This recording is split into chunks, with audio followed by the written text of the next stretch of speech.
tighten it, it's gonna rattle at the end. I know because I was just at Cons. Anybody here from Cons Appliance? We just did a training for them, and so that's why I was in Dallas earlier. Last week. Last week. I don't even know where I'm at. So the guys, they left a couple screws loose, and I told them, I was like, you gotta be, very meticulous. There's so many screws. And they're not all the same. We could have made it easy for you, made it all the same, but we decided When we took it apart, we had a table, we had labels. We had little post-it notes, like this one goes here, this one goes here. You know what's a good idea? A tackle box? Any of you fish? Yeah, tackle box to label it. Trust me, it's not overkill. Do that because when you see all these different screws, you're just gonna get confused. As long as you don't go from quarter inch to like torso nowhere. Yeah, it's not that bad. Okay. But yeah, the threading is different. Anyway, if you leave a screw that's loose or something, it will rattle. And customers are paying a lot of money for this. What's the retail? $2,500, $2,600? When did you guys launch this? June. This year, yeah. June of this year. I forgot We the haven't exact. had any yet. Not a combo like this now. That's amazing. Yeah, people are already putting this. This is another thing because it's ventless and it runs on 120 AC. I've heard of people putting these in RVs. Yes. Now an RV is not a solid level surface. So is this thing going to shake and vibrate? 100%. Unless they are on the stabilizers, right? But if you're driving across the country, washing your clothes, which I guess you could, there's a chance it might vibrate. That's amazing, man. All right, let's talk about the operating loads real quick, and then I'll show you the video of this assembly. So with Smart HQ Service, activating any component, whether it's a water valve, a drain pump, is as simple as flipping on a light switch. All you have to do, let's say I want to activate the water valves, all I have to do is hit the on or off key, and my water will begin to come into the unit. If I want to activate the drain pump, I hit the on-off key, the unit runs. But here's the beauty of being able to do this with the app, right? So how do you know if you run, let's say, a water valve, if let's say it doesn't run, how do you know if it's a water valve or if it's the main control board? Check the voltage. You can check the voltage, you can take out your multimeter, right? So, sir, I'm going to just ask you here, I'm just going to pick on you randomly because you're in the front of the class.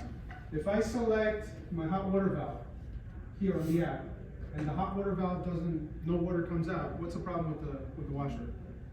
The water valve? Could be the water valve, right? Could be the customer didn't turn on the water. Could it be the main control board? Yes, possible. Yes, 100%. So check this out. Smart HQ Service has a status label over here where when you turn on the component, it goes from off to on if the main board is acting correctly, if it's working. If that doesn't change, if you turn it on and it stays off, that's a main board problem. But if you turn it on and it goes on and then you have no water, that's a component issue. The only time I've seen this, and I've tested this, hundreds of times in the lab and just, my own home and everything.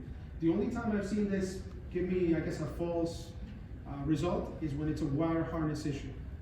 That can happen, right? We run into that, as technicians in the field. But this is so important, right? Because you might be replacing for let's say it's a COD. You might change a main control board and a component. You're charging your customer for that main control board that maybe they didn't need. Where now you have the certainty that it's only the component or only the control board. You're able to be more competitive, right, in terms of your pricing, and also builds customer loyalty because people are going to go to you because you're cheaper and you still fixed it as opposed to someone that charges more for the same service. So in that regard, it helps your business as well. And obviously time-wise, right? You don't have to order a board or wait for the part to come in. So that's operating loads in a nutshell.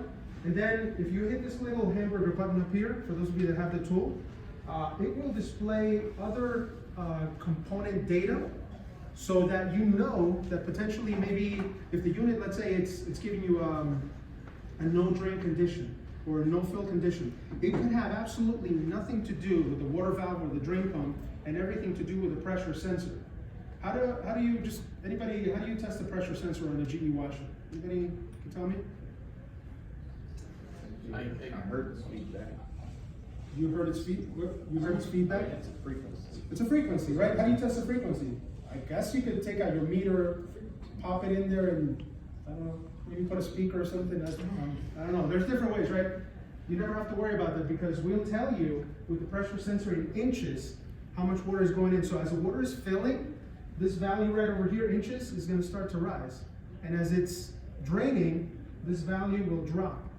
So based on that reading, you can tell, let's say it's filled, the machine is filling, but the inches are staying zero, you 100% have some kind of pressure issue. More than likely, not a sensor, could be a hose. You ever see the hose is A pinched? lot of times the hose. Yeah, 90%, when I did surveys with hose, 90% of the time it's like a little cut or something in the hose, that's what's causing it. But you're gonna be, yeah, blockage, exactly. Customers that use the powdered detergent, it gets plugged up. But right here with the pressure sensor, you're gonna be able to tell if it's a sensor issue. Obviously, if you check the hose and the hose is good, it could be your pressure sensor. But if the sensor is open or shorted, you'll immediately get a fault code that tells you it's your sensor, so you'll know that's what you need to replace. Incidentally, with the combo unit, the sensor is not on the main control board like it is on standard front load washers. It's a standalone pressure sensor, like the Samsung units, right? You guys all done with Samsung? All right.